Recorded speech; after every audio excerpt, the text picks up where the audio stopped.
right, next up for the Impala, it's time to start wiring or installing the wiring harness under the dash. And I need to find a good place to put it. I'm going to put an electric emergency brake in here so it'll free up all that room. Vintage air unit's going over there. So anyway, let's spin this box around. American Auto Wire. And this is the Highway 22 kit.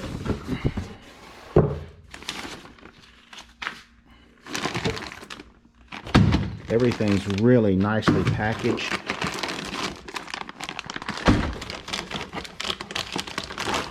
And there's the block that we're looking for. So we need to mount that. The rest of this stuff will come as we need it.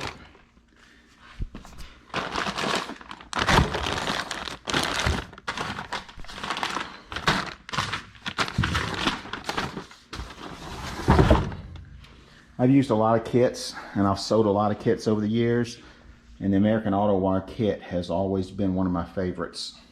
It's a little pricey. It's not for every project. So let's get this thing mounted.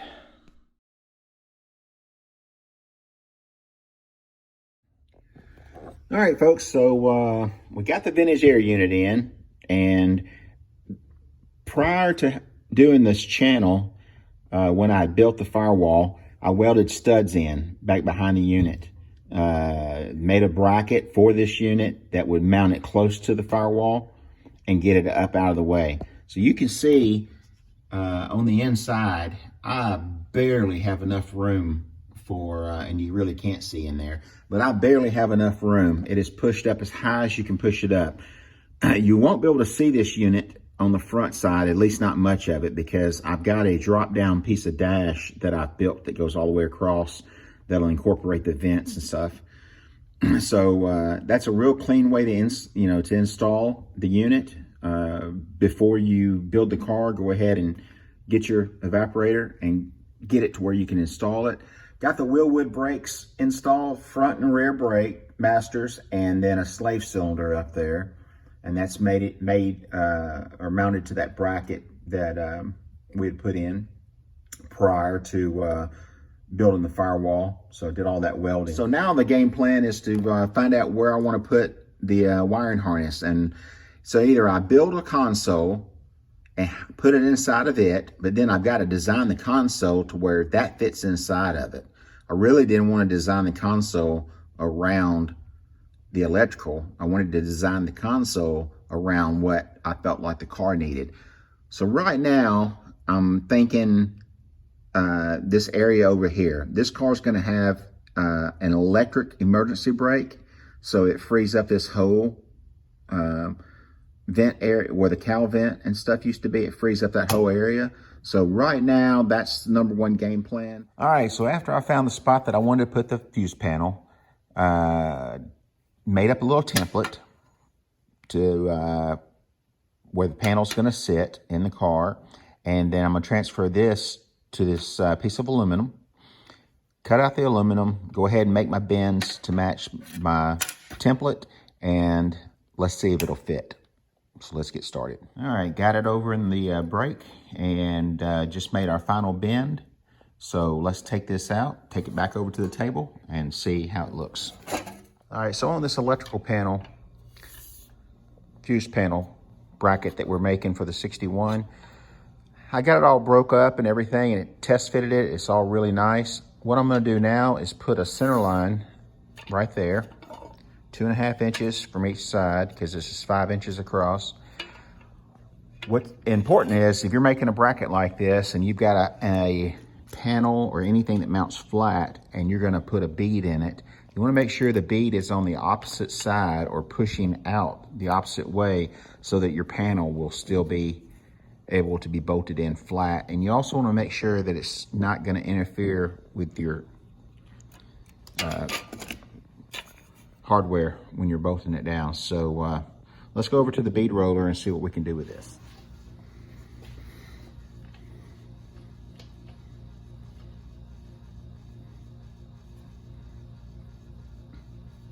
All right, So the panel is going to mount flat on here, on this surface. So that means the bead needs to be on the other side.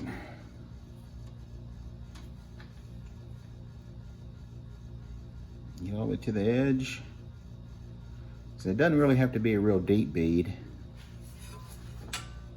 All we're doing is building strength.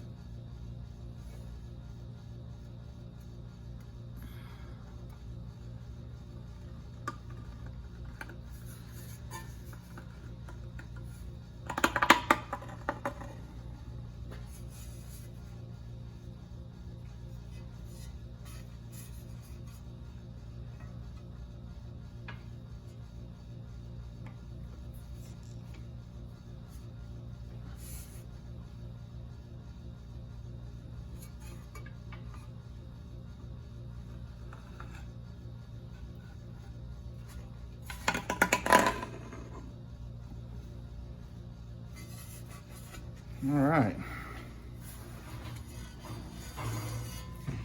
I think so. That's going to do it.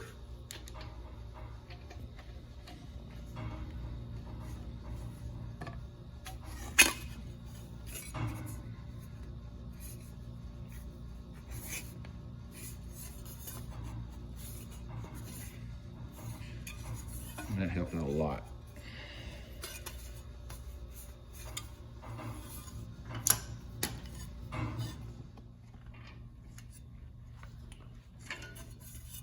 All right, so that's going to mount up in the car like that.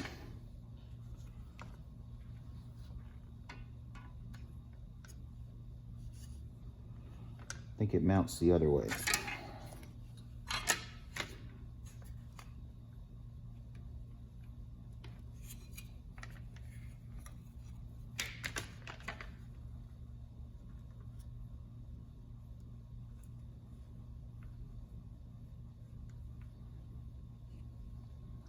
All right, got that done. Let's mark our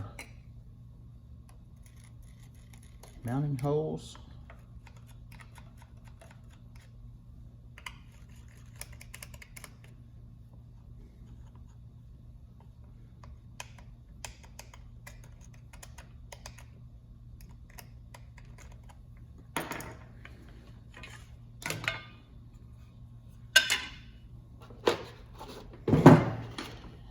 Let's see what size we got in here.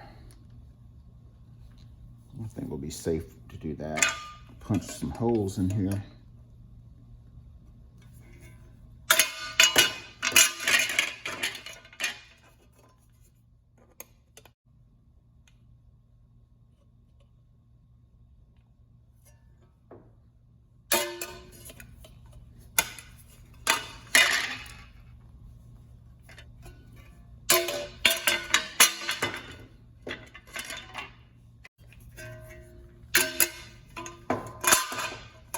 All right, we got our holes punched in. Now these are just for markers. These holes may need to be enlarged. We're going to put some nutserts in there so we don't have to come behind it with a bolt. And I don't want to pop rivet this in because I want to be able to remove it a little bit easier if I need to, or we can wire it and then put it back in place. Hose line up perfect, but let's see if we can't find a couple little screws so we can go ahead and test fit it, make sure it's where we want it before we waste any more time. All right, so we've got this part of it done, and this is really the hardest part. Got this mounted. Of course, it's only being held up by a C-clamp. I've got to get some hardware to bolt it together, but there we go. We got it mounted.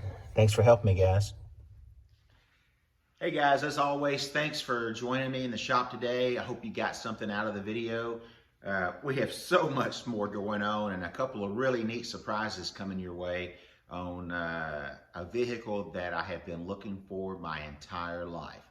So next video or two, I'm going to introduce you to my latest personal project, a car that I have wanted since I was 12 or 13 years old. So you're not going to want to miss it, especially if you like... I hear crickets. So anyway, thanks for watching. Thanks for coming out in the shop. Now, if you're through watching videos for the day, get out in the garage and go build something. Till next time, we'll see you.